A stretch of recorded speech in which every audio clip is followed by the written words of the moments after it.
What if you were afraid of nothing? Nothing. Man, beast, financial, bankruptcy, nothing. Do you understand what that would mean? How would your life have changed? Once you become fearless, life becomes limitless. I'm not afraid of anything. I should be dead by now. I've been run over by a charging buffalo. Got up, chased it down, killed it. Killed a Kodiak bear with a knife. You can't kill me. I believe that with all my heart. You can't kill me. And of course, the people that I've talked about, Andrew Carnegie, Henry Ford, Rockefeller, Steve Jobs, they're all tough. Snowflakes melt under pressure. In 1986, the average man's handshake pressure was 118 pounds. 2016, 96 pounds. Testosterone levels in sperm counts tested 50 years ago, and today they're producing 60 to 70% the amount of testosterone levels in sperm counts as they did. We're dying out. They're deathly afraid of everything.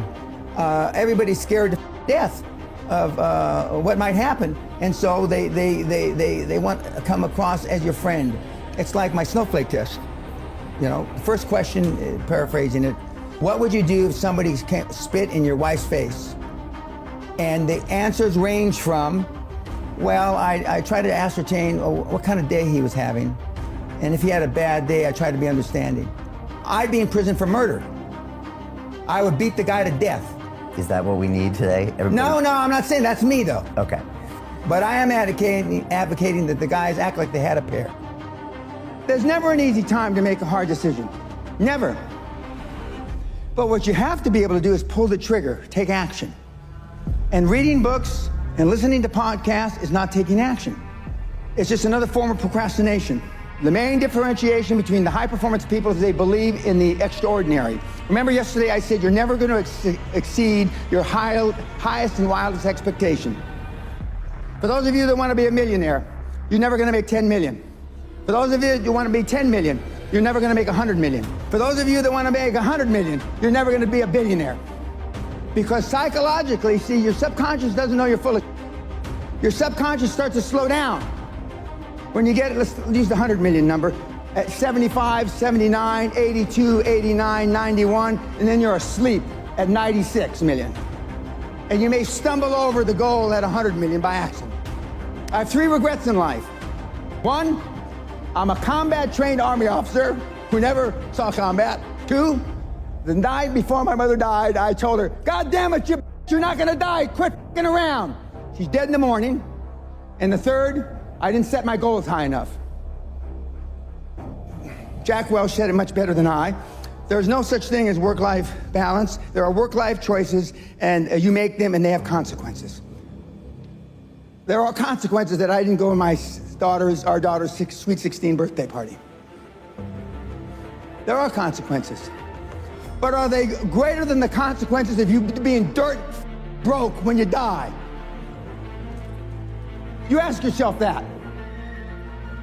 Would you rather make a choice between your daughter's 16th birthday or you being flat broke, huddled up in a corner, homeless, whenever your time comes? You tell me. But conventional wisdom, political correctness, has it all backwards.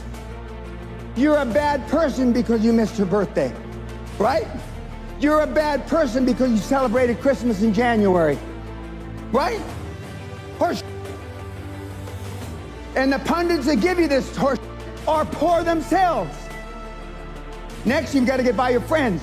Show me your friends and I'll show you your future, right? You're hanging out the pub, belching and farting.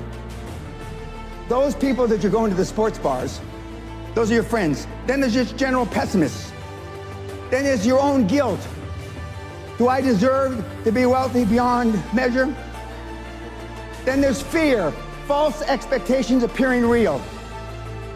And then there's this plain society that wants to hold you down. Strange times are these in which we live when the old and the young are taught falsehoods in school. And the person that does tell the truth is called a lunatic and a fool. But John Lennon said it a little differently. Being honest may not get you many friends, but it will always get you the right ones. And what I want you to do from this point forward, no matter if you hated what I said or the way I said it, is choose carefully the people that you associate with. Warren, back when he used to send out tweets, Buffett that is, you will continue to suffer if you have an emotional reaction to everything that is said to you. True power is sitting back and observing things with logic, and power is restraint. True power is restraint. If words control you, that means everyone else can control you. Breathe, let things pass. In my day, they used to say, sticks and stones can break your bones, but words can never hurt you. Now it's just the opposite. There are major universities in this country, on this planet, that have safe rooms, that have safe buildings, that if life becomes too stressful, you go to that building. If your adult child needs a safe space to avoid offensive words, you failed as a parent. Most of us care what other people say, and most people care what other people think. And if you can just reduce that emotional baggage just a little, you have no idea how much freer you're going to be and how much more you're going to accomplish in your life. Most people just have poor habits. And, I've had these same habits for about 50 years now. When I do feel wimpish, I just say, what's wrong with you? Come on. And I just go out and do it. And I know that if I hadn't built up these habits 20, 30 years ago, at age 70, I certainly wouldn't be doing this. I mean, good habits are hard to come by. But what's even harder to come by are people that have good habits that you can be around. Machiavelli said, a ruler is judged by who he surrounds himself with. If I were to decide what kind of person you were by the people that you are closest to, what would I think of you? How would I judge you?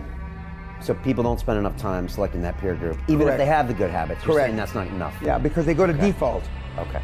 What are some of your other good habits, high performance? I never give tacit approval, but I go out of my way to make sure that if I hear bull, I tell them it's bull. Keeps you with the right people. It Correct. gets your message out loud and clear. Correct. All right, no tacit approval, good. Give me a couple more. Sam Walton's sundown rule. That means that before he left the office every day, everything on his desk, every message that came in, he answered. So I clear my desk every day. All right, so over-communicate, and other people should too. The thing that most of you lack in is time management. The reporting system I use is the reporting system I use as a young officer with NATO. And it's basically, what are you going to do? What are your goals for the day? What did you accomplish yesterday? And challenges. And then the following week, you didn't, when you say what you accomplished, if what you accomplished doesn't relate back to the goals you had set for the week, then there's a disconnect. Well, if you said you were going to do this on Monday, and then on the next week you didn't do it, didn't you do it on Monday, you didn't do it the whole week. And challenges come up, speed bumps, I call speed bumps. You broke your leg, you did this, you did that, now to me, those aren't speed bumps, When I showed up for my meeting with Klaus Kleinfeld in a wheelchair with a drip, I was almost dead 3 days before. I mean, that's commitment. Kids are not programmed for success, but once in a while there are kids that were programmed. That's little Tiger Woods when he's 3 years old on television, showing him how to hit a golf ball. The Williams sisters were programmed for success since they were little. I was programmed by accident. What have you done to program your children for success? My dad only had one goal for me growing up, to keep me alive till I reached the age of reason. So my mother spent her whole life trying to make me what she wasn't. Can you say the same for you, your parents, your children? No. So I'm not here by accident. And yet I still push the envelope. I believe with all my heart, you were meant to achieve. I believe, and this is the only religious thing I'm going to say, is I believe whoever the put us here, however the we got here, we were put here to be all we can be. not a fraction thereof.